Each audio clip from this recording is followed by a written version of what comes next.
Good evening friends. Welcome to my channel Java serials. ಇವತ್ತು micro services ಅಂದರೆ ಏನು ಅಂತ ಕಲಿಯೋಣ. ಓಕೆ, ನೋಡಿ, ಫಸ್ಟ್ ಮೈಕ್ರೋ ಸರ್ವಿಸಸ್ ಅಂದರೆ ಫಸ್ಟ್ ಬರೋ ಕ್ವಶನ್ ಏನಪ್ಪ ಇದು ಮೈಕ್ರೋ ಸರ್ವಿಸಸ್? ಏನಿದು ಮೈಕ್ರೋ ಸರ್ವಿಸಸ್? ಇದು ಒಂದು ಟೆಕ್ನಾಲಜಿನ, ಫ್ರೇಮ್ವರ್ಕ, ಟೂಲ, ಸಾಫ್ಟ್ವೇರ, ಸಿಸ್ಟಮ್ ಸಾಫ್ಟ್ವೇರ, ಅಪ್ಲಿಕೇಶನ್ ಸಾಫ್ಟ್ವೇರ, ಏನು ಅಂತ ಬಟ್ ಒನ್ ಬೈ ಒನ್ ನೋಡ್ತಾ ಹೋಗೋಣ. ಒಂದು ಈಸ್ ಇಟ್ ಅ ಟೆಕ್ನಾಲಜಿ? ಇದು ಟೆಕ್ನಾಲಜಿ ಅಂದರೆ ಯಾವ ಥರ? ಜಾವಾ, C++, .NET ಥರ? ಹೌದಾ? ಅಲ್ಲ, ಇದು ಟೆಕ್ನಾಲಜಿ ಅಲ್ಲ. ಸೊ ಹಾಗಂದ್ರೆ ನೆಕ್ಸ್ಟ್ ಏನು? ಫ್ರೇಮ್ವರ್ಕ್. ಇದೊಂದು ಫ್ರೇಮ್ವರ್ಕ್ ಅಂದರೆ ಯಾವ ಥರ? ಇಲ್ಲಿದೆಯಲ್ಲ, ಈ ಥರ. Spring, JPA, Hibernate, Struts, CJB, rule engine, TopLink, JAX web services, Spring cache, Spring REST, ಈ ಥರ. ಇದೊಂದು ಫ್ರೇಮ್ವರ್ಕ್ ಅಂತ? ಅಲ್ಲ, ಇದು ಫ್ರೇಮ್ವರ್ಕ್ ಕೂಡ ಅಲ್ಲ. ಹಾಗಾದರೆ ಏನು? Is it A project?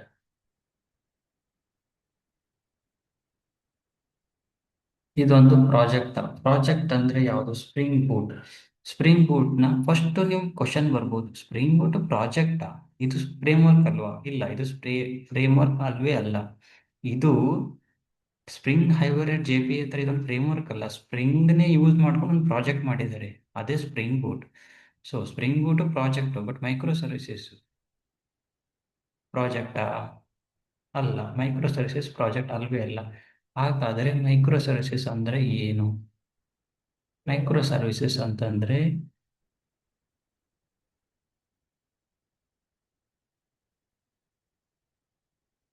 Architectural design pattern ಅಂದರೆ ಯಾವ್ದ್ಯಾವುದು? ಮೊದಲು ಫಸ್ಟ್ ನಿಮಗೆ ಕ್ವಶನ್ ಬರ್ಬೋದು, ಡಿಸೈನ್ ಪ್ಯಾಟರ್ನ್ ಅಂದರೆ ಯಾವುದು?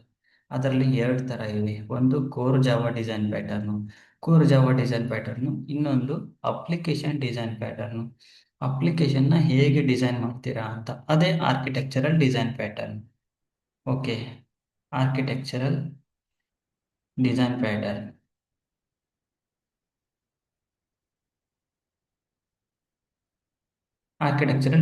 ಅಂತ ಇವಾಗ ನೋಡಿ, ಕೋರ್ ಜಾವಾದಲ್ಲಿ single ton, factory pattern, abstract template design pattern, observer design pattern, ತುಂಬ ಇವೆ. Decorator design pattern, adapter design pattern, ತುಂಬ ಇವೆ. ಆ ಥರ ಇದು ಕೋರ್ ಜಾವಾದಲ್ಲಿ ಡಿಸೈನ್ ಪ್ಯಾಟರ್ನ್ ಅಲ್ಲ. ಆರ್ಕಿಟೆಕ್ಚರ್ ಡಿಸೈನ್ ಪ್ಯಾಟರ್ನ್ ಅಲ್ಲಿ ಯಾವ್ದಾದ್ರು ಬರುತ್ತೆ? ಸ್ಪ್ರಿಂಗ್ MEC ಬರುತ್ತೆ, DO ಬರುತ್ತೆ, ಆಮೇಲೆ ಟ್ರಿಪಲ್ D ಬರುತ್ತೆ, ಡೊಮೇನ್ ಡ್ರಿವನ್ ಡಿಸೈನ್, ಈ ಥರ, ಅಥವಾ repository.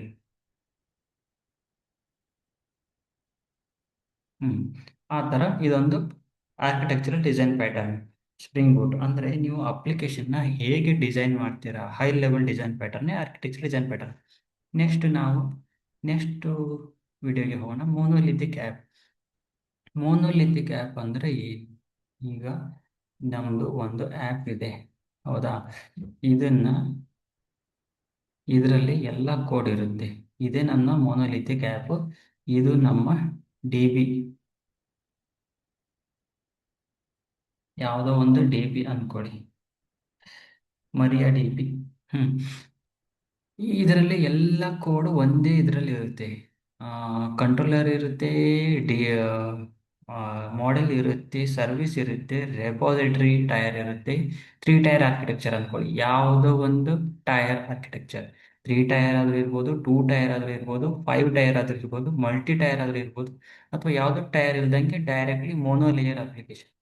Don't get confused between monolithic app and monotier application. Monotier ಅಂದರೆ ಟೈರ್ ಇರಲ್ಲ, ತುಂಬ ಹಳೆಯದು, ಲೆಗಸಿ ಅಲ್ಲ, ಲೆಗಸಿ ಮೈನಸ್ ಮೈನಸ್, ಅದರಲ್ಲಿ ಯಾವ ಟೈರ್ ಇರಲ್ಲ ಆ ಥರ. ಸೊ ಯಾವುದೋ ಒಂದು ಅಪ್ಲಿಕೇಶನ್ ಇದು, ಒಂದು ಡೇಟಾಬೇಸ್ ಇರುತ್ತೆ, ಕನೆಕ್ಷನ್ ಇರುತ್ತೆ, ಎಲ್ಲ ಕೂಡ ಒಂದೇ ಅಪ್ಲಿಕೇಶನ್ ಇರುತ್ತೆ, ಅದೇ ಮೋನೋಲಿಥಿಕ್ ಆ್ಯಪ್. ನಾವು ಬ್ರೇಕ್ ಮಾಡಬೇಕು ಆ್ಯಕ್ಚುಲಿ. ಇದನ್ನು ಒಂದು ಸಣ್ಣ ಸಣ್ಣ ಪೀಸ್ ಆಗಿ ಬ್ರೇಕ್ ಮಾಡಿದ್ರೆ ಅದೇ ನಮಗೆ ಮೈಕ್ರೋ ಸರ್ವಿಸಸ್ ಆಗಿ ಸಿಗೋದು. ಸೊ ಅದನ್ನು ಹೇಗೆ ಬ್ರೇಕ್ ಮಾಡ್ತೀವಿ ಅಂತ ನೆಕ್ಸ್ಟ್ ಪೇಜಲ್ಲಿ ನೋಡೋಣ. ಇವಾಗ ನಮಗೆ ಗೊತ್ತಾಯಿತು, ಮೋನೋಲಿಥಿಕ್ ಆ್ಯಪು ಹೇಗಿದೆ ಅಂತ. ಇದು breaking the or converting a monolithic app into micro services. ಇದು ನಮ್ಮ monolithic traditional monolithic app database ಇದೆ. ಓಕೆ, ಡಿ ಬಿ ಇದೆ, ಟ್ರೆಡಿಷನಲ್ ಮೊನೋಲಿಥಿಕ್ ಆ್ಯಪ್.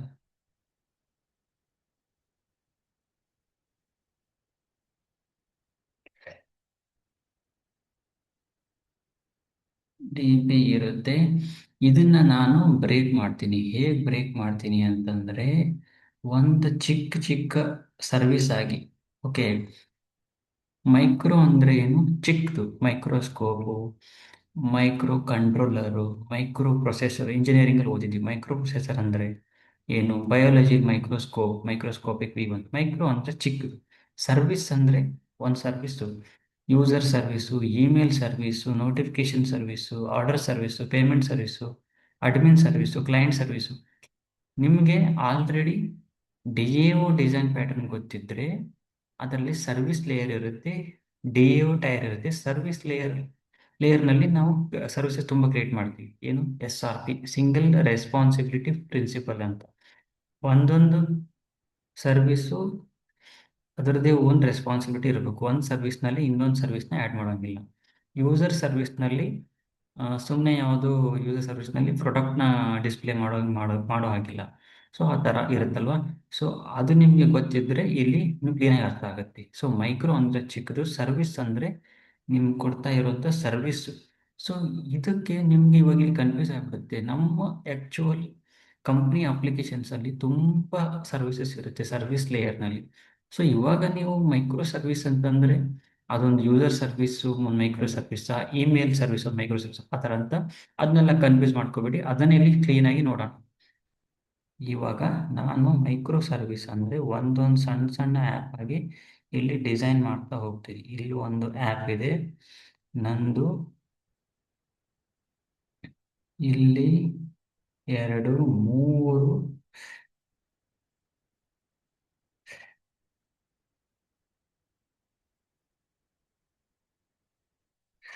ಇದು ಆ್ಯಪ್ 1, ಇದು ಆ್ಯಪ್ 2, ಇದು ಆ್ಯಪ್ 3. ಇದು ಏನಪ್ಪ ಅಂದರೆ ಆ್ಯಪ್ ಎನ್.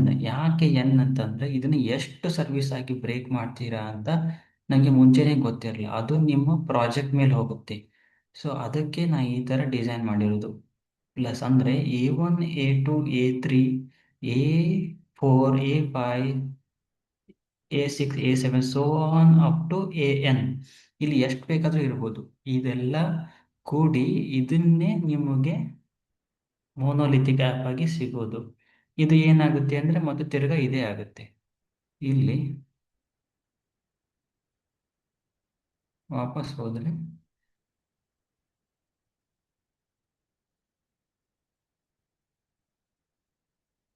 ಮೊನೋಲಿಥಿಕ್ ಆ್ಯಪೇ ಸಿಗೋದು. ಅಂದರೆ ಇವನ್ನೆಲ್ಲ ಆ್ಯಡ್ ಮಾಡಿದರೆ, ಅಂದರೆ ಇವನ್ನೆಲ್ಲ ಮಿಕ್ಸ್ ಮಾಡಿಬಿಟ್ರೆ ಇದು ನಿಮಗೆ ಬೇಕಾಗೇ ಇಲ್ಲ. ಇದನ್ನೇ ಮೊನೋಲಿಥಿಕ್ ಆ್ಯಪ್ನೇ ನಾನು ಬ್ರೇಕ್ ಮಾಡಿದ್ದೀನಿ. ಚಿಕ್ಕ ಚಿಕ್ಕ ಮೈಕ್ರೋ ಸರ್ವಿಸ್ನಲ್ಲಿ ಆಗಿ ಬ್ರೇಕ್ ಮಾಡ್ತೀನಿ. ಇದರಲ್ಲಿ ಎನ್ ಯಾಕೆ ಬಂದಿದೆ ಅಂತ ಕನ್ಫ್ಯೂಸ್ ಮಾಡ್ಕೋಬೇಡಿ. ಇಲ್ಲಿ ಎಷ್ಟು ಸರ್ವಿಸ್ ಆಗಿ ಎಷ್ಟು ಚಿಕ್ಕ ಚಿಕ್ಕ ಅಪ್ಲಿಕೇಶನ್ ಆಗಿ ಬ್ರೇಕ್ ಮಾಡ್ತೀನಿ ಅಂತ ನಮ್ಗೆ ಗೊತ್ತಿರಲ್ಲ. ಅಂದರೆ ಇದು ಜನರಲ್ ಆಗಿ ನಂಗೆ ಕೊಡ್ತಾ ಇರೋ ಸಿಂಟ್ಯಾಕ್ಸ್ ಅಂತ ಅಂದ್ಕೊಡಿ. ಅದು ನಿಮ್ಮ ಅಪ್ಲಿಕೇಶನ್ ಮೇಲೆ ಡಿಪೆಂಡ್ ಆಗುತ್ತೆ. ನಿಮ್ಮದು ERP ಡೊಮೇನ್ ಇರ್ಬೋದು, HCM ಡೊಮೇನ್ ಇರ್ಬೋದು, BFSI ಇರ್ಬೋದು. ಆ ಡೊಮೇನ್ ಮೇಲೂ ಡಿಪೆಂಡ್ ಆಗಲ್ಲ. ಅದೇ ಡೊಮೇನಲ್ಲಿ ನಿಮ್ಮ ಅಪ್ಲಿಕೇಶನ್ನ ಕ್ಲೈಂಟ್ ಕೊಟ್ಟಿರ್ತಾರಲ್ಲ, ರಿಕ್ವೈರ್ಮೆಂಟ್ ಸ್ಪೆಸಿಫಿಕೇಶನ್, ಫೀಚರ್ಸು, ಎಷ್ಟು ಫೀಚರ್ಸ್ ಇದೆ, ಎಷ್ಟು ಸರ್ವಿಸಸ್ ಇದೆ, ಎಷ್ಟು ಮಾಡೆಲ್ ಇದೆ, ಅದರ ಮೇಲೆ ಆರ್ಕಿಟೆಕ್ಟ್ ಡಿಸೈಡ್ ಮಾಡ್ತಾನೆ ಎಷ್ಟು ಸರ್ವಿಸ್ ಬೇಕು ಅಂತ. ಅವಾಗ ನಮಗೆ ಇಲ್ಲಿ ಎನ್ ಎಷ್ಟು ಅಂತ ಫಿಕ್ಸ್ ಆಗುತ್ತೆ. ಅಲ್ಲಿವರೆಗೂ ಇದನ್ನು ಎನ್ ಅಂತ ಅಂದ್ಕೊಳ್ಳಿ. ಇದನ್ನು ಇಲ್ಲಿ ಸೋ ಆನ್ ಅಪ್ ಟು ಈ app 1, app 2, app 3, so on up to app N is equal to monolithic app ಅಂತ. ಇವಾಗ ನಿಮಗೆ ಇಲ್ಲಿ ಸಿಂಪಲ್ ಆಗಿ ಸ್ಟ್ರಕ್ಚರ್ ಸಿಕ್ತು ಅಲ್ವಾ. ಇವಾಗ ಈ ಡಿ ಬಿಯಲ್ಲಿದೆ. ಈ ಡಿ ಬಿ ಏನಿದೆ? ಹ್ಮ್. ಇದಕ್ಕೆ ಒಂದು ಡಿ ಬಿ ಇತ್ತು. ಇವಾಗ ನಿಮಗೆ ಕ್ವಶನ್ ಬರ್ಬೋದು, ಇದನ್ನ ಒಂದು ಚಿಕ್ಕ ಚಿಕ್ಕ ಸರ್ವಿಸ್ ಆಗಿ ಬ್ರೇಕ್ ಮಾಡಿದ್ರಿ. ಸೊ ಇಲ್ಲಿ ಡಿ ಬಿ ಎಲ್ಲಿರುತ್ತೆ? ಡಿ ಬಿನೂ ಬೇಕು. ಡಿ ಬಿ ಬೇಕಲ್ವಾ? ಇದಕ್ಕೆ ಇಷ್ಟು ಚಿಕ್ಕ ಚಿಕ್ಕ ಆ್ಯಪಾಗಿ ಮಾಡಿದ್ರೆ ಈ ಡಿ ಬಿ ಎಲ್ಲಿ ಫಿಟ್ ಆಗುತ್ತೆ ಅದು ನಮಗೆ ಗೊತ್ತಾಗಬೇಕಲ್ವಾ. ಆ್ಯಪ್ ಒನ್ನಲ್ಲಿ ಹಾಕೋಣವಾ, ಆ್ಯಪ್ ಟೂನಲ್ಲಿ ಹಾಕೋಣವಾ, ಆ್ಯಪ್ ತ್ರೀನಲ್ಲಿ ಹಾಕೋಣವಾ, ಅಥವಾ ಆ್ಯಪ್ ಎನ್ ಅಂದರೆ ಇದು ಲಾಸ್ಟ್ ಮೈಕ್ರೋ ಸರ್ವಿಸ್ ಅಂತ ಅಂದ್ಕೊಳ್ಳಿ. ಎಲ್ಲಿ ಹಾಕೋಣ? ಎಲ್ಲಾದ್ರೂ ಒಂದು ಕಡೆ ಹಾಕಬೇಕಲ್ವಾ. ಇಲ್ಲಿ ಹಾಕಬೇಕಾ? ಇಲ್ಲಿ ಹಾಕಬೇಕಾ? ಇಲ್ಲ. ಅಥವಾ ಇಲ್ಲ. ಯಾವ ಅಪ್ಲಿಕೇಶನ್ ಜೊತೆಗೆ ಅದು ಇಂಟ್ರಾಕ್ಟ್ ಆಗಬೇಕು. ಆ್ಯಕ್ಚುಲಿ ಕರೆಕ್ಟ್ ಅಂದರೆ ಎಲ್ಲದರಲ್ಲೂ ಒಂದೊಂದು ಡಿ ಬಿ ಇದನ್ನು, ಇದು ಆ್ಯಪ್ನ ಹೇಗೆ ನಾವು ಬ್ರೇಕ್ ಮಾಡಿದ್ನಲ್ಲ, app 1, app 2, app 3, app N ಅಂತ, ಅದೇ ಥರ ಇಲ್ಲಿ ಡಿ ಬಿ 1 ಬ್ರೇಕ್ ಮಾಡ್ತಾ ಹೋಗ್ತೀನಿ. D B 1, D B 2, D B 3, D B N ಅಂತ. ಸೊ ಇದೇ ಡಿ ಬಿನ ಬ್ರೇಕ್ ಮಾಡಿದ್ದೀನಿ ಅಂದರೆ ಇಲ್ಲಿ ಟೇಬಲ್ಸ್ ಇರುತ್ತೆ, ಅಡ್ಮಿನ್ ಟೇಬಲ್ ಇರುತ್ತೆ, ಕ್ಲೈಂಟ್ ಟೇಬಲ್ ಇರುತ್ತೆ, ಯಾವುದೋ ಒಂದು ಇ ಆರ್ ಪಿ ಅಂತ ಅಂದ್ಕೊಳ್ಳಿ, ಎಂಪ್ಲಾಯ್ ಟೇಬಲ್, ಎಂಪ್ಲಾಯರ್ ಟೇಬಲ್, ಅದನ್ನೇ ಇಲ್ಲಿ ಯಾವುದು ಸರ್ವಿಸ್ ಇದೆ ಅದರ ರಿಸ್ಪೆಕ್ಟಿವ್ ಡಿ ಬಿ ಆಗಿ ಹೋಗುತ್ತೆ. ಅದರಲ್ಲಿ ಯಾವ್ದು ರಿಸ್ಪೆಕ್ಟಿವ್ ಟೇಬಲ್ ಇರುತ್ತೆ ಆ ಟೇಬಲ್ ಇಲ್ಲಿ ಬರುತ್ತೆ. ಸೊ ಇಲ್ಲಿ ಬಂದ ಟೇಬಲ್ ಇಲ್ಲಿ ಬರಲ್ಲ, ಇಲ್ಲಿ ಬಂದ ಟೇಬಲ್ ಇಲ್ಲಿ ಬರಲ್ಲ, ಮ್ಯೂಚುವಲಿ ಎಕ್ಸ್ಕ್ಲೂಸಿವ್ ಇರುತ್ತೆ. ಸೊ ಇದನ್ನ ಒಂದು ರಿಯಲ್ ಟೈಮ್ ಎಕ್ಸಾಂಪಲ್ ಆಗಿ ಕೊಟ್ಟಾಗ ನಿಮ್ಗೆ ಗೊತ್ತಾಗುತ್ತೆ. ಇವಾಗ ಜಸ್ಟ್ ಇಲ್ಲಿ ಇಂಟ್ರಾಕ್ಷನ್ ಆಗುತ್ತೆ. ಈ ಆ್ಯಪ್ ಅನ್ನು ಈ ಡಿ ಬಿನ ಹಿಟ್ ಮಾಡುತ್ತೆ, ವಾಪಸ್ಸು ಈ ಡೇಟಾಗೆ ಬರುತ್ತೆ. ಆಮೇಲೆ ಆ್ಯಪ್ 2 ಈ ಡೇಟಾಬೇಸ್ನ ಮಾತ್ರ ಹಿಟ್ ಮಾಡುತ್ತೆ, ಬೇರೆ ಯಾವ ಡೇಟಾಬೇಸ್ನ ಇಂಟ್ರಾಕ್ಷನ್ ಮಾಡಲ್ಲ. ಆ್ಯಪ್ 3 ಆ್ಯಪ್ ಡಿ ಬಿ 3ನ ಮಾತ್ರ ಹಿಟ್ ಮಾಡುತ್ತೆ, ಬೇರೆ ಯಾವ ಡೇಟಾಬೇಸ್ನ ಹಿಟ್ ಮಾಡಲ್ಲ. ಇದು ಆ್ಯಪನ್ನು ಡಿ ಬಿಯನ್ನು ಹಿಟ್ ಮಾಡುತ್ತೆ, ವಾಪಸ್ ಬರುತ್ತೆ. ಸೊ ಈ ಥರ ಎಲ್ಲ ಬ್ರೇಕ್ ಮಾಡಿದರೆ ಆ್ಯಪ್ನ ಕಮ್ಯುನಿಕೇಟು ನಿಮಗೆ ಹೇಗೆ ಅಡ್ವಾಂಟೇಜ್ ಏನಾಗುತ್ತೆ? ಇವಾಗೆಲ್ಲ ಬ್ರೇಕ್ ಮಾಡಿದ್ರಿ ಆಯಿತಾ, ಇಲ್ಲಿ ಒಂದು ಇದೇ ಆ್ಯಪ್ನ ಕೋಡ್ನ. ಸೊ ಇದರಿಂದ ಏನು ಸಿಗುತ್ತೆ? ಇದರಿಂದ ಏನು ಸಿಗಲ್ಲ, ಎಲ್ಲ ಇಂಡಿಪೆಂಡೆಂಟ್ ಆಯ್ತಲ್ವ, ಈ ಎಲ್ಲ ಕೂಡಿ ಒಂದು ರೆಸ್ಪಾನ್ಸ್ ಬೇಕಲ್ವ. ಇದು ನಮಗೆ ಇರಲ್ಲ, ಇದನ್ನು ನಾನು ಬ್ರೇಕ್ ಮಾಡಿದೆ ಈ ಮೊನೊಲಿಥಿಕ್ ಆ್ಯಪ್ನ ಅಂತ. ಸೊ ಇದನ್ನು ತೆಗೆದು ಬಿಸಾಕ್ತೀವಿ. ಈಗ ನಮಗೆ ಹತ್ರ ಉಳಿಯೋದು ಇದಿಷ್ಟೇ, 4 ಸರ್ವಿಸಸ್ ಅಂತ ಅಂದ್ಕೊಳ್ಳಿ. ಅವಾಗ ಇದನ್ನ ಕಮ್ಯುನಿಕೇಟ್ ಮಾಡಬೇಕು. ಇಲ್ಲಿ ಜಾವಾ ಕೋಡ್ ಮುಖಾಂತರ ಈ ಡಿ ಬಿ ಕನೆಕ್ಟ್ ಮಾಡಬಾರ್ದು. ಈ ಡಿ ಬಿಯಿಂದ ಈ ಡಿ ಬಿ ಕಾಲ್ ಹೋಗೋದೇ ಇಲ್ಲ, ಡೈರೆಕ್ಟ್ಲಿ ಇದರಲ್ಲಿ ಕಂಟ್ರೋಲರ್ ಕೋಡ್ ಇರುತ್ತೆ ಅಲ್ವಾ, ಕಂಟ್ರೋಲರ್ ಎಲ್ಲರಿಗೂ ಗೊತ್ತಿದೆ ಅಂತ ಅನ್ಕೊಳ್ತೀನಿ. ಕಂಟ್ರೋಲರ್ದಿಂದ ಈ ಕಂಟ್ರೋಲರ್ಗೆ ಕಾಲ್ ಮಾಡ್ತೀರಾ, ವಾಪಸ್ ರೆಸ್ಪಾನ್ಸ್ ಬರುತ್ತೆ. ಆ್ಯಪ್ 2 ಕಂಟ್ರೋಲರ್ದಿಂದ ಆ್ಯಪ್ 3ಗೆ ಕಾಂಟ್ಯಾಕ್ಟ್ ಮಾಡ್ಬೋದು, ಆ್ಯಪ್ 3ಯಿಂದ ಆ್ಯಪ್ ಎನ್ನಿಗೆ ಮಾಡ್ಬೋದು, ಯಾವ್ದು ಬೇಕಾದ್ರೂ ಪರ್ಮುಟೇಷನ್ ಕಾಂಬಿನೇಷನ್ ಮೇಲೆ ಮಾಡ್ಬೋದು. ಇದರಲ್ಲಿ ಇದಕ್ಕೆ ಮಾತ್ರ ಮಾಡಬೇಕು, ಆ್ಯಪ್ 2 ಇದಕ್ಕೆ ಯಾಕೆ ಮಾಡ್ತಾ ಇಲ್ಲ ಅಂತ ಕೇಳ್ಬೋದು. ಆ್ಯಪ್ 2ಗೆ ಡೇಟಾ ಬೇಕಾದರೆ ಇದು ಕಾಂಟ್ಯಾಕ್ಟ್ ಮಾಡುತ್ತೆ, ಇದಕ್ಕೆ ಡೇಟಾ ಆ್ಯಪ್ 3ಗೆ ಮತ್ತೆ ಆ್ಯಪ್ 1 ಡೇಟಾ ಬೇಕಾದ್ರೆ ಅದು ಕಾಂಟ್ಯಾಕ್ಟ್ ಮಾಡುತ್ತೆ, ಆ್ಯಪ್ 3ಗೆ ಆ್ಯಪ್ 2ದೇ ಡೇಟಾ ಬೇಕಾದ್ರೆ ಅದು ಕಾಂಟ್ಯಾಕ್ಟ್ ಮಾಡುತ್ತೆ, ವಾಪಸ್ ಕಳಿಸುತ್ತೆ. ಆ್ಯಪ್ 3ಯಿಂದ ಯಾವ್ದು ಬೇಕಾದರೂ ಅದು ನಮ್ಮ ಫೀಚರ್ಸ್ ಮೇಲೆ ಹೋಗುತ್ತೆ, ಯಾವುದಾದ್ರು ಫಂಕ್ಷನಾಲಿಟಿ ಇದೆ ಆ ಸರ್ವಿಸ್ ಮುಖಾಂತರ ಹೋಗುತ್ತೆ. ಇವಾಗ ನಿಮಗೆ ಇದು ಒಂದು ಜನರಲ್ ಆಗಿ ಸಿಂಟ್ಯಾಕ್ಸ್ ಆಗಿ ಸಿಕ್ತಲ್ವಾ. ಇವಾಗ ಇದಕ್ಕೆ ಒಂದು ಎಕ್ಸಾಂಪಲ್ ಅಂತ ತಗೊಂಡ್ರೆ ಅವಾಗ ನಿಮಗೆ ಇನ್ನೂ ಕ್ಲಿಯರ್ ಆಗಿ ಐಡಿಯಾ ಬರುತ್ತೆ. ಬ್ರೇಕಿಂಗ್, ಇವಾಗ ಇದನ್ನ ನಾನು ಬ್ರೇಕ್ ಮಾಡಿದೆ, ಬಟ್ ಒಂದು ರಿಯಲ್ ಟೈಮ್ ಎಕ್ಸಾಂಪಲ್ ಆಗಿ ನೋಡೋಣ. ಯಾವ್ದು ರಿಯಲ್ ಟೈಮ್ ಎಕ್ಸಾಂಪಲ್ ತಗೊಳ್ಳೋಣ? ಇ ಆರ್ ಪಿ ತಗೊಳ್ಳೋಣ, ಯಾವ್ದು ತಗೊಳ್ಳೋಣ? ಬಿ ಎಫ್ ಎಸ್ ಅಲ್ಲಿ ಒಂದು, ನಾನು ನಿಮಗೆ ಬೆಸ್ಟ್ ಪ್ರಾಕ್ಟೀಸ್ ಆಗಿ ಇದನ್ನ ತಗೋತೀನಿ, ಮೈ ಶಾಪಿಂಗ್ ಕಾರ್ಡ್ ಅಂತ. ಇದು ಏನು? ಇ ಕಾಮರ್ಸ್ ಡೊಮೇನ್ದು, e commerce domain. E commerce domain ಯಾಕೆ ತಗೋತೀನಿ ಅಂತಂದರೆ, ನಾವು ಫ್ಲಿಪ್ಕಾರ್ಟ್ ಅಮೆಜಾನ್ನ ಎಲ್ಲರೂ ಯೂಸ್ ಮಾಡಿರ್ತೀವಿ, ಹೌದಲ್ವಾ? ಇವಾಗ ಈ ವಿಡಿಯೋನ ಫ್ರೆಷರ್ಸ್ ನೋಡ್ತಿರ್ತಾರೆ, ಅವ್ರಿಗೆ ಗೊತ್ತಾಗಬೇಕಲ್ವಾ. ಅದಕ್ಕೆ ಫ್ರೆಷರ್ಸ್ ಡೈರೆಕ್ಟ್ ಕಾಲೇಜಿಂದ ಬಂದವರಿಗೆಲ್ಲ ನಾನು health care domain project explain ಮಾಡಿಬಿಟ್ರೆ ಡೊಮೇನ್ ಅರ್ಥ ಆಗಲ್ಲ. ಅದಕ್ಕೆ ಇ ಕಾಮರ್ಸ್ ಎಲ್ಲರೂ ಯೂಸ್ ಮಾಡಿರ್ತಾರೆ, ಫ್ಲಿಪ್ಕಾರ್ಟ್ ಅಥವಾ ಅಮೆಜಾನ್. ಓಕೆ, ಅದೇ ಥರ ಇದರಲ್ಲಿ ಮೋನೋಲಿಥಿಕ್ ಆ್ಯಪ್ನಲ್ಲಿ ಎಷ್ಟು ಸರ್ವಿಸ್ ಇತ್ತು? ಇದ್ರದ್ದೇ ಯಾವುದು ಇ ಕಾಮರ್ಸ್ ಆ್ಯಪ್ದೇ ಒಂದು ಮೈ ಶಾಪಿಂಗ್ ಕಾರ್ಟ್ ಅಂತ ಅಂದ್ಕೊಳ್ಳಿ. ಇದರಲ್ಲಿ ತುಂಬ ಸರ್ವಿಸಸ್ ಇತ್ತು. ಯೂಸರ್ ಸರ್ವಿಸು, ಯೂಸರ್ ಲಾಗಿನ್ ಆಗ್ತಾನೆ. ಆಮೇಲೆ ಸರ್ವಿಸಸ್ನ ಇಲ್ಲಿ ಟೈಪ್ ಮಾಡಿಬಿಡೋಣ, ನಿಮಗೆ ಕನ್ಫ್ಯೂಸ್ ಆಗಲ್ಲ. ಸರಿ. ಯೂಸರ್ ಸರ್ವಿಸ್ ಇತ್ತು, ಸರ್ವಿಸ್ ಲೇಯರ್ನಲ್ಲಿರೋ ಸರ್ವಿಸಸ್ ಹೇಳ್ತಾ ಇದ್ದೀನಿ ನಾನು, ಕನ್ಫ್ಯೂಸ್ ಮಾಡ್ಕೋಬೇಡಿ. ಆರ್ಡರ್ ಸರ್ವಿಸ್ ಇತ್ತು, ಆಮೇಲೆ ಜಸ್ಟ್ ಇಷ್ಟೇ ಇದೆ ಅಂದ್ಕೊಳ್ಳಿ, ಚಿಕ್ಕ ಅಪ್ಲಿಕೇಶನ್, ಇದರಲ್ಲಿ ಜಾಸ್ತಿ ಏನೂ ಇಲ್ಲ. ಪೇಮೆಂಟ್ ಸರ್ವಿಸ್ ಇದೆ, ಆಮೇಲೆ ಕೆಟಲಾಗ್ ಎಲ್ಲ ಮೇಂಟೈನ್ ಮಾಡ್ಬೇಕಲ್ವ.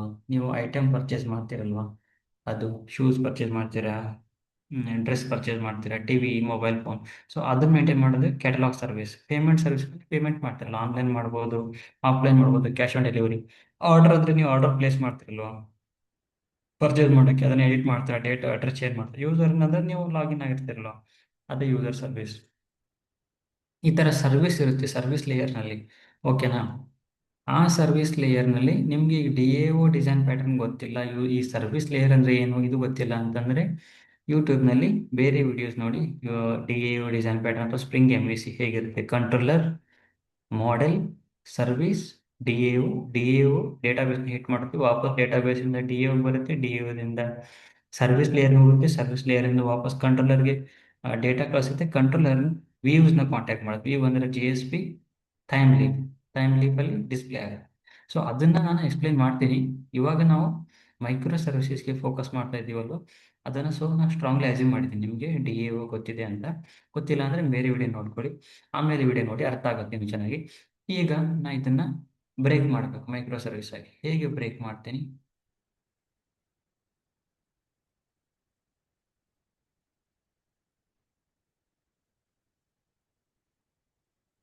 ಹ್ಞೂ ಇವಾಗ ನಿಮಗೆ ಇದು ಸಿಕ್ಬಿಡ್ತು, ಯೂಸರ್ ಮೈಕ್ರೋ ಸರ್ವಿಸು ಇಲ್ಲಿ ಒಂದೊಂದೇ ಸಿಗುತ್ತೆ. ಇದನ್ನ ಯೂಸರ್ ಮೈಕ್ರೋ ಸರ್ವಿಸ್ ಆಗಿ ಬ್ರೇಕ್ ಮಾಡ್ತೀನಿ.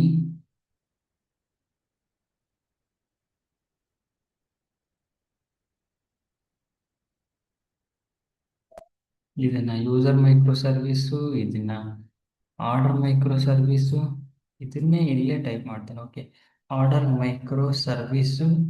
ಇದು ಮೂರನೇದು payment micro service. Payment micro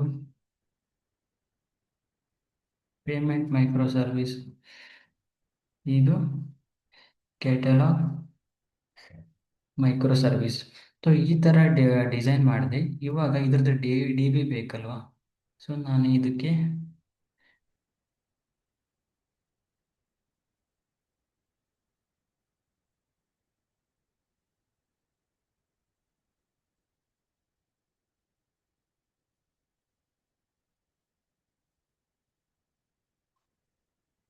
order micro service order D B ಮಾತ್ರ ಕಾಂಟ್ಯಾಕ್ಟ್ ಮಾಡುತ್ತೆ. User micro service user D B ಮಾತ್ರ ಕಾಂಟ್ಯಾಕ್ಟ್, ಅದೇ ಥರ ಎಲ್ಲ ಥರ. ಈಗ ಯೂಸರ್ ಡಿ ಬಿ ಇವನ್ನೆಲ್ಲ ನೇಮಿಂಗ್ ಮಾಡಿಬಿಡೋಣ, ಸೊ ನಿಮಗೆ ಕನ್ಫ್ಯೂಸ್ ಆಗಲ್ಲ. User D B, order D B, order D B, payment D B, payment D B, catalogue D B. Okay, ಇವಾಗ ಕೆಟಲಾಗ್ ಡಿ ಬಿ ಇಲ್ಲಿ ಇದು ಕಾಂಟ್ಯಾಕ್ಟ್ ಇದು ಯೂಸರ್ ಮೈಕ್ರೋ ಸರ್ವಿಸ್ ಆಯಿತು, order micro service ಆಯಿತು, payment ಆಯಿತು, catalogue micro service ಆಯಿತು. ಇಲ್ಲಿ ನಿಮಗೆ ಎನ್ ಗೊತ್ತಾಯಿತು. ಎನ್ ಅಂದರೆ ಏನಂತ ಕೇಳ್ಬೋದು ನೀವು. ಇಲ್ಲಿ ಹಿಂದೆ ವಿಡಿಯೋಗೆ ಹೋದರೆ ನಾನು ಇಲ್ಲಿ ಎನ್ ಎಕ್ಸ್ಪ್ಲೇನ್ ಮಾಡಿದ್ದೆ. ಎನ್ ಎನ್ ಅಂತ app 1 plus app 2 app 3 so on up to app N ಅಂತ. ಇಲ್ಲಿ ಎನ್ ನಿಮಗೆ ಗೊತ್ತಾಗ್ಬಿಡ್ತು. ಇಲ್ಲಿ ಎನ್ 4 ಇದೆ, ಕರೆಕ್ಟಾ? ಸೊ ಇಲ್ಲಿ ಬರಿತೀನಿ ಅದು ಫಾರ್ಮುಲಾ. ಇವಾಗ ನಿಮ್ಗೆ ಕ್ಲಿಯರ್ ಆಗಿ ಆ ಫಾರ್ಮುಲಾ ಗೊತ್ತಾಗುತ್ತೆ. App 1 app 1 plus app 2 plus app 3 plus so on up to app N is equal to ನಮ್ಮದು ಮೈಕ್ರೋ ಸರ್ವಿಸ್ ಎಲ್ಲ ಕೂಡಿದರೆ ಸಿಗೋದೆ ಮೈಕ್ರೋ ಸರ್ವಿಸ್ ಆರ್ಕಿಟೆಕ್ಚರ್ ಅಂತ. ಅಂದರೆ ಇದೆಲ್ಲ ಒಟ್ಟಿಗೆ ಸೇರಿದರೆ ನಮ್ಮದು ಒಂದು ಅಪ್ಲಿಕೇಶನ್ ಆಗುತ್ತೆ, ನಮ್ಮ ಆ್ಯಪ್ ಆಗುತ್ತೆ ಅಲ್ವಾ? ಸೊ ಇದರಲ್ಲಿ ಅದೇ ನಿಮಗೆ ಇಲ್ಲಿ ಫಾರ್ಮುಲಾದಲ್ಲಿ ಇದು ಸಿಂಟ್ಯಾಕ್ಸ್ ಆಯಿತು. But specific to this application my shopping cart micro service ಈ ನಮ್ಮ ಶಾಪಿಂಗ್ ಕಾರ್ಟ್ ಇದರಲ್ಲಿ ನಮಗೆ ಸಿಕ್ಕಿರೋದು ಆ್ಯಪ್ 4 ಮೈಕ್ರೋ ಸರ್ವಿಸಸ್ ಇದೆ. ಇದನ್ನು ಬೇಕಾದ್ರೆ ಈ ಥರ ಬರ್ಕೊಳ್ಳಿ. User micro service plus order micro service plus payment micro service plus catalogue micro service is equal to my shopping cart. ಇದೆಲ್ಲ ಸೇರಿ ಒಂದು ಸಿಗೋದೆ ಮೈ ಶಾಪಿಂಗ್ ಕಾರ್ಟ್. ಅಂದರೆ ಇವೆಲ್ಲನೂ ನಾವು ಡಿಪ್ಲಾಯ್ ಮಾಡಬೇಕು. ಇದನ್ನೆಲ್ಲ ಒಂದೊಂದೊಂದರಾಗಿ ಡೆವಲಪ್ ಮಾಡಿದ್ರೆ ಇವಾಗ ಇದೇನು ಅಂತ ನೀವು ಕೇಳ್ಬೋದು. ಇದೊಂದು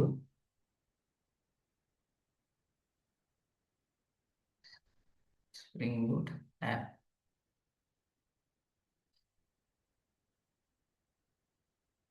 ಒಂದೊಂದು ಚಿಕ್ಕ ಮೈಕ್ರೋ ಸರ್ವಿಸ್ ಕೂಡ ಯೂಸರ್ ಮೈಕ್ರೋ ಸರ್ವಿಸ್ ಅಂದರೆ ಒಂದು spring boot app, order micro service ಅಂದರೆ ಅದೊಂದು ಸ್ಪ್ರಿಂಗ್ ಬೂಟ್ ಆ್ಯಪ್. ಅದೇ ಥರ ಎಲ್ಲನೂ ಒಂದು ಇಂಡಿಪೆಂಡೆಂಟ್ ಸ್ಪ್ರಿಂಗ್ ಬೂಟ್ ಆ್ಯಪ್ ಇರುತ್ತೆ. ಅದರದ್ದೇ ಡೇಟಾಬೇಸ್ ಇರುತ್ತೆ, ಅದರದ್ದೇ ಒಂದು ಡಿಸೈನ್ ಪ್ಯಾಟರ್ನ್ ಇರುತ್ತೆ, ಅದರದ್ದೇ ಡಿ ಎ ಒ ಸ್ಟ್ರಕ್ಚರ್ ಇರುತ್ತೆ, ಎಲ್ಲ ಅದರದ್ದೇ ಪ್ರಾಪರ್ಟೀಸ್ ಫೈಲ್ ಇರುತ್ತೆ. ಅಪ್ಲಿಕೇಶನ್ ಡಾಟ್ ಪ್ರಾಪರ್ಟೀಸ್ ಅಥವಾ ಅಪ್ಲಿಕೇಶನ್ ಡಾಟ್ ML ಎಲ್ಲ ಡೇಟಾಬೇಸ್ ಡೀಟೇಲ್ಸ್ ಎಲ್ಲ ಇರುತ್ತಲ್ಲ, ಅಪ್ಲಿಕೇಶನ್ ಪ್ರಾಪರ್ಟೀಸ್ ಅದೇ ಥರ.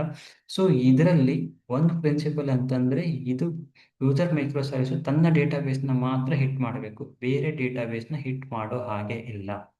ಓಕೆ. ಅದೇ ಥರ order micro service order DB ಮಾತ್ರ ಹಿಟ್ ಮಾಡಬೇಕು.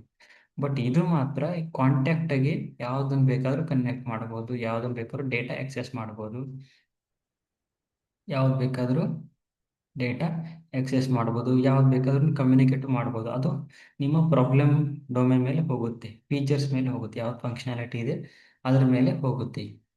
ಸೊ ಇಷ್ಟು ನಿಮಗೆ ಗೊತ್ತಾದರೆ ಇದು ಸಿಂಪಲ್ ಆರ್ಕಿಟೆಕ್ಚರ್ ಆಗುತ್ತೆ.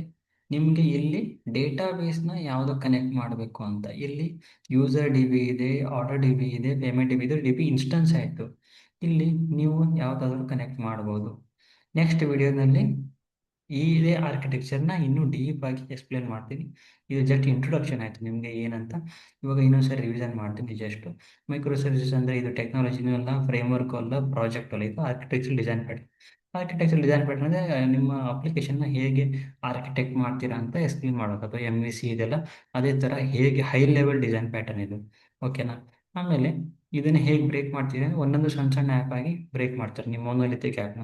ಅದನ್ನು ಬ್ರೇಕ್ ಮಾಡಿದ್ಮೇಲೆ ಹಳೆ ಅಂದರೆ ಇದು ಮೈಗ್ರೇಷನ್ಗೆ ಆಯ್ತಿದ್ದು ಮೊನೊಲಿಥಿಕ್ ಆ್ಯಪ್ನ ಇದ್ರೆ ನೀವು ಬ್ರೇಕ್ ಮಾಡ್ತೀರಾ. ಅಕಸ್ಮಾತ್ ಮೊನೊಲಿಥಿಕ್ ಆ್ಯಪ್ ಇಲ್ಲ, ಫಸ್ಟಾಗಿ ನೀವು ಡಿಸೈನ್ ಮಾಡ್ತಾ ಇದ್ರೆ ಅಲ್ಲಿ ಮೊನೊಲಿಥಿಕ್ ಆ್ಯಪೇ ಇರೋದಿಲ್ಲ. ನೀವೇ ಇದನ್ನು ಆರ್ಕಿಟೆಕ್ಟ್ ಮಾಡಿ ಎಷ್ಟು ಸರ್ವಿಸ್ ಬೇಕಾಗುತ್ತೆ ಅಂತ ನೀವು ಐಡೆಂಟಿಫೈ ಮಾಡಿ ಒಂದೊಂದು ಸರ್ವಿಸ್ನ ಒಂದೊಂದು ಸ್ಪ್ರಿಂಗ್ ಬೂಟ್ ಆ್ಯಪ್ ಆಗಿ ಡೆವಲಪ್ ಮಾಡಬೇಕು. ನೀವು ಸ್ಪ್ರಿಂಗ್ ಬೂಟ್ ಸ್ಟಾರ್ಟರ್ ಆ್ಯಪ್ ಅಂತ ಡೆವಲಪ್ ಮಾಡಿ ಅದರದ್ದೇ DB ಕ್ರಿಯೇಟ್ ಮಾಡಿಬಿಟ್ಟು ಹಾಗೆ ಎಷ್ಟು ಸರ್ವಿಸ್ನ ಐಡೆಂಟಿಫೈ ಮಾಡಿ ಅಷ್ಟು DB ಕನೆಕ್ಟ್ ಮಾಡೋದು. ಇನ್ನು ನೆಕ್ಸ್ಟ್ ವಿಡಿಯೋದಲ್ಲಿ ಇವೆಲ್ಲನೂ ಹೇಗೆ ಕಮ್ಯುನಿಕೇಟ್ ಮಾಡ್ತೀರಾ, ಇಲ್ಲಿ ಯಾವ್ದ್ಯಾವ DB ಬೇಕಾಗುತ್ತೆ, ಎಲ್ಲ DB ಸೇಮ್ ಇರುತ್ತೋ ಬೇರೆ ಬೇರೆ ಇರುತ್ತೋ, ಸರ್ವರ್ ಹೇಗಿರುತ್ತೆ, ಇದನ್ನೇ ಮುಂದಿನ ವಿಡಿಯೋದಲ್ಲಿ ನೋಡೋಣ. ಇಲ್ಲಿಗೆ ಫಸ್ಟ್ ವಿಡಿಯೋ ಮುಗೀತು. Thank you so much. ನಿಮ್ಗೆ ಏನಾದರೂ ಡೌಟ್ಸ್ ಇದ್ದರೆ ಮೈಕ್ರೋ ಸರ್ವಿಸಸ್ ಈ ವಿಡಿಯೋಸ್ ರಿಲೇಟೆಡ್ ಎಲ್ಲ ಕಮೆಂಟ್ ಮಾಡಿ. ಏನಾದರೂ ಡೌಟ್ಸ್ ಇದ್ದರೆ, ಅಥವಾ ನಾನು ಎಕ್ಸ್ಪ್ಲೇನ್ ಮಾಡಿಲ್ಲ, ಇದು DAO ಡಿಸೈನ್ ಪ್ಯಾಟರ್ನ್ ಎಕ್ಸ್ಪ್ಲೇನ್ ಮಾಡಿಲ್ಲ, ಡೈರೆಕ್ಟ್ಲಿ ಸರ್ವಿಸಸ್ ಎಕ್ಸ್ಪ್ಲೇನ್ ಮಾಡಿ, ಅದೇನು ಡೌಟ್ ಇದ್ದರೆ ಕಮೆಂಟ್ ಮಾಡಿ, ಅದನ್ನ ರಿಪ್ಲೈ ಮಾಡ್ತೀನಿ, ಇಲ್ಲ ನೆಕ್ಸ್ಟ್ ವಿಡಿಯೋದಲ್ಲಿ ಎಕ್ಸ್ಪ್ಲೇನ್ ಮಾಡ್ತೀನಿ. Thank you so much for watching.